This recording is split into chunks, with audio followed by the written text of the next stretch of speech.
Bom, então, né, hoje vamos falar um pouco sobre o que deveria ser, né, o teorema fundamental do cálculo, né, no caso holomorfo, de certa maneira, tá? Então, para isso, né, para isso a gente vai ter que lembrar, né, como é que se integra, né, funções holomorfas, né, que agora estão definidas no plano, então é natural, né, que elas sejam integradas sobre caminhos, tá? Ou curvas, tá? Tá, então para mim, né, então uma curva parametrizada, tá? Simplesmente uma aplicação Z né, definindo o intervalo AB, né, no plano complexo, tá? Então, né, você tem um plano complexo, então você tem uma curvinha aqui, sei lá. Então aqui seria Z de A, aqui seria Z de B, tá? Então Z de A seria o início, né, e Z de B seria o final da curva, tá? E a gente vai dizer, né, que ela é suave se é C1, tá? E a derivada sempre é diferente de zero, tá? Então isso é uma curvinha. Aí, né, é, às vezes a gente vai precisar de uma curva que talvez tenha quinas, ou seja definida de várias maneiras diferentes, né? Tá? Então isso a gente vai te dizer que é uma curva suave por parte, tá? Então a curva é suave por partes, tá? Se tem uma partição finita no intervalo, tá? Tal que a curva restrita, como no desenho, né? A curva restrita a cada elemento da partição, ou seja, cada subintervalo gerado pela partição é suave, tá? Então agora a gente meio que admite essas curvinhas aqui com quininhos, tá? Bom, certo. É, agora, é claro que, por exemplo, se a gente tem uma curva, né, e a gente dobra a velocidade da curva, por exemplo, né, a curva, o traço da curva é o mesmo, tá? Então a gente vai dizer o seguinte, a gente vai dizer que duas curvas Z, tá? Né, aquela curva Z de AB em C. E, sei lá, Z til, né, de CD em C, elas são equivalentes,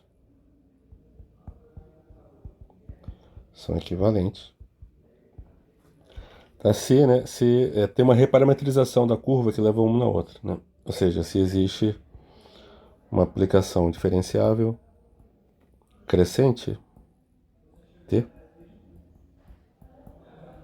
tá?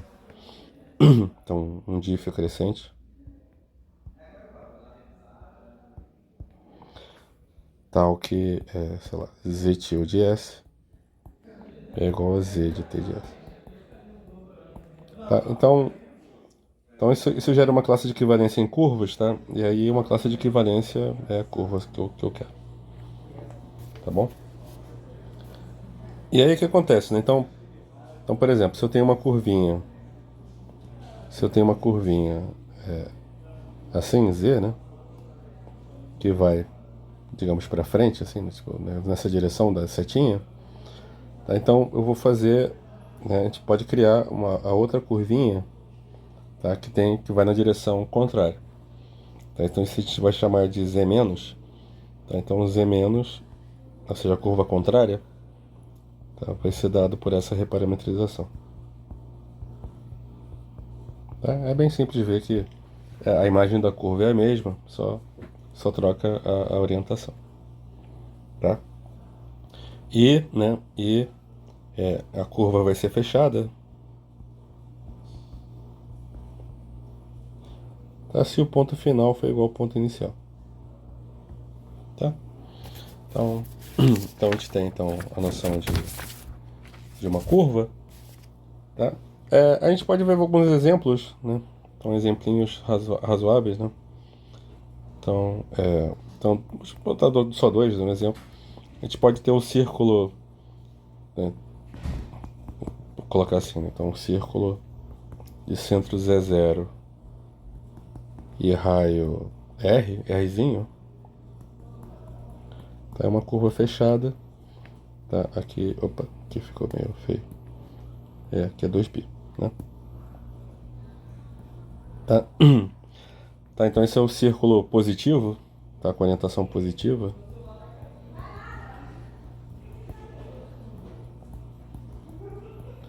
Tá? E, bom, e analogamente a gente teria, né, o círculo com orientação negativa com essa, com essa parametrização, tá?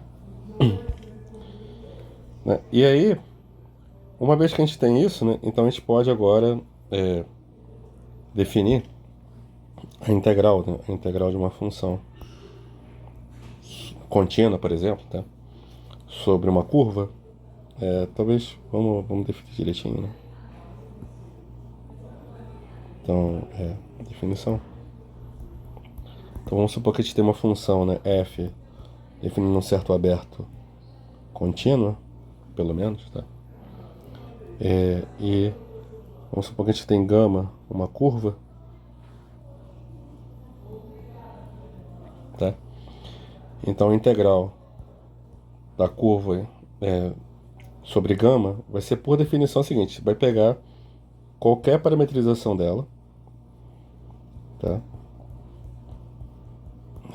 E vai calcular então essa integral, onde esse ponto representa a multiplicação de números complexos, né? Tá? E a observação em carrega da cadeia, né, mostra que essa curva, né, essa integral não depende da parametrização. Então, só uma observaçãozinha rapidinho, né? Tá? Que se, por exemplo, né, se eu tenho uma outra reparametrização, quer dizer, uma outra parametrização, que era dado por isso, né? Então o que acontece, né? Então, o que a gente definiu, né, que é a integral de f, né, de zt, né, de zt, z' de t, seria a mesma coisa, né, que seria a mesma coisa, então, né? Melhor, desculpa, né? Então, z de ts, z', né, de ts. Então, pela regra da cadeia, né? Na verdade, estaria aqui, né? Derivada. Então, pela regra da cadeia, isso aqui seria, né? Integral, né? De a até b, de f de z de ts, z' de ts, vezes, né, t' de s, né? Tá, e, bom, né? E agora, por mudança de variáveis, né? A gente tem que inserir, então, integral de c até d, de f de z tilde, né? De s, z tilde de s. Tá, então, dá o mesmo valor, tá? Caso a curva seja, se a curva, né, é suave por partes, então a gente pega aquela partição, né, tá? E aí simplesmente a integral, né, da função sobre a curva vai ser a soma, tá? Vai ser a soma, então,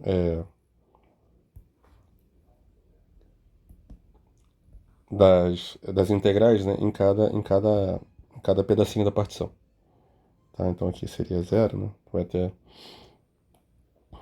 t mais um, tá? De f, né, de z de t, z' de t, dt. Tá, e aí tudo faz sentido, né? Tá tudo bem definido, tá? Finalmente, né? Finalmente, né, o comprimento da curva, nada mais é, né, do que... É como lá na geometria diferencial, né? Simplesmente a integral da norma da derivada da curva, tá? E aí, né? Então essa integral, né, tem várias propriedades razoáveis. Propriedades. É, por exemplo, ela é linear, né? Se você pega a integral de uma combinação linear, vai dar a combinação linear das integrais. Opa.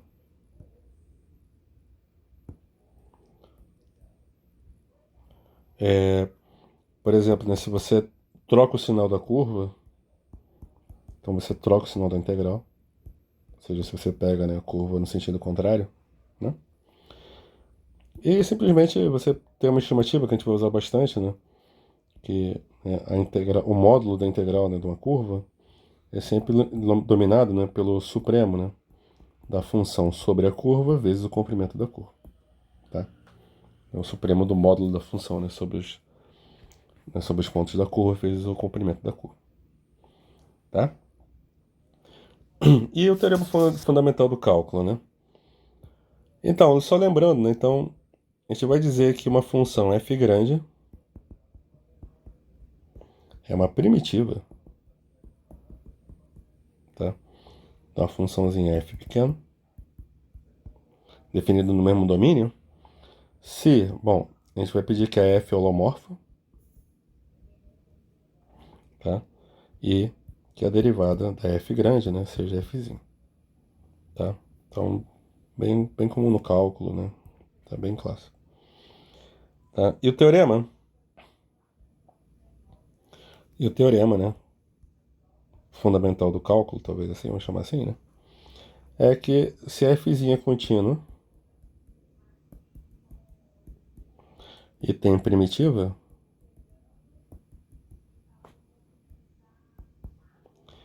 tá? Então, para qualquer curva que liga, sei lá, dois pontos, né, W1 a W2, né, seu ponto final e ponto inicial, temos que a integral, né, da função simplesmente é calculada, né, através da primitiva no ponto final menos a primitiva no ponto inicial, tá? Então, esse seria, né, o teorema fundamental do cálculo, tá? Né? Bom, e a prova simplesmente, né, de novo, é a aplicação da regra da cadeia, né? Então, por exemplo, né, quando o gama é suave, né? Então, por definição, né, então a integral da função, né, é a integral de A até B. Você pega uma parametrização qualquer, a gente já viu que não importa a parametrização que a gente tome, tá? Então, pega às vezes de ter a parametrização da curva gama, né? Só que, lembra, né, como a f grande é a primitiva, então quer dizer que a derivada da f grande é a própria fzinha, né? E aí, pela regra da cadeia, então isso aqui nada mais é do que a integral, né, da derivada da composição da f grande com z, né?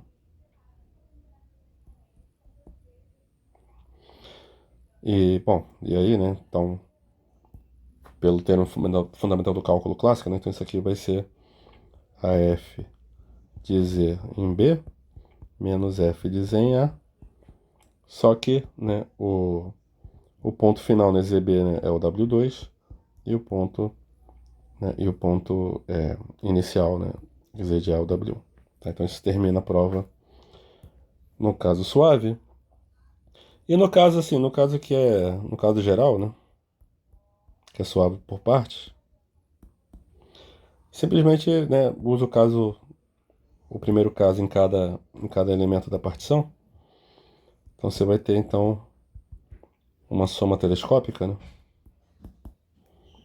f, né, de z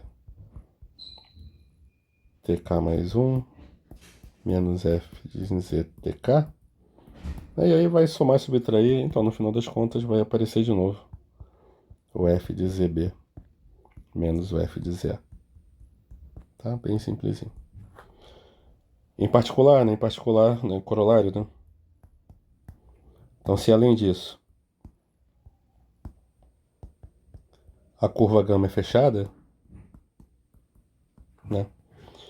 Então, né, o ponto final é igual ao ponto inicial, né? Então, a integral vai dar zero, tá? E aí, né? E aí vamos terminar só com duas observações, né? Primeiro um exemplo. Então, um exemplo, né? É que, e esse exemplo vai ser importante pra gente, né? É que essa função aqui, 1 sobre z, ela não tem primitiva. Primitiva, né, no domínio dela, que é C estrela, né? A C estrela é C menos o zero, né?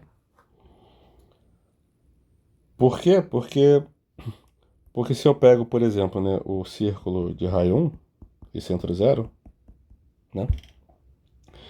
Então, quando eu calculo... Bom, essa é uma curva fechada, então né, vamos chamar de... Vamos supor que esse cara aqui, né, é o círculo C.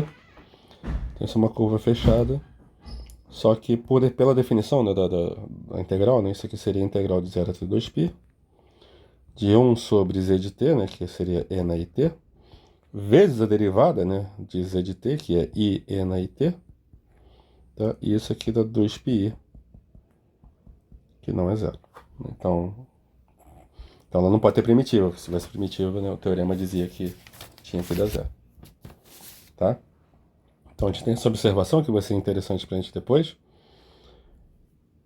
E finalmente a última observação, é um coroláriozinho, né? Bem facilzinho. Que é o seguinte, né? Então se ômega, né, é uma região, né? Lembrando, né, uma região aberto-conexo, né? E, né, você tem uma função holomorfa tal que a derivada é constante igual a zero, bom, então ela deveria ser constante, né?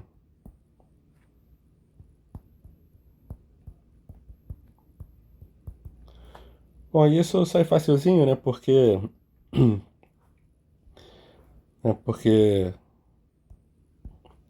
você fixa, né? Você fixa um ponto qualquer,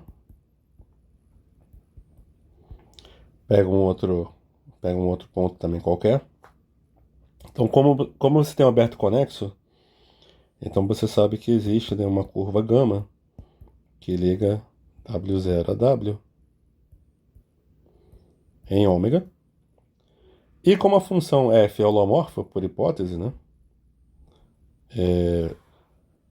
Bom, eu esqueci de colocar aqui, né? Mas acho que eu falei, mas esqueci de colocar a holomorfa, já que tem derivada, né? Tá? Então, a fzinha é primitiva, né? Da derivada.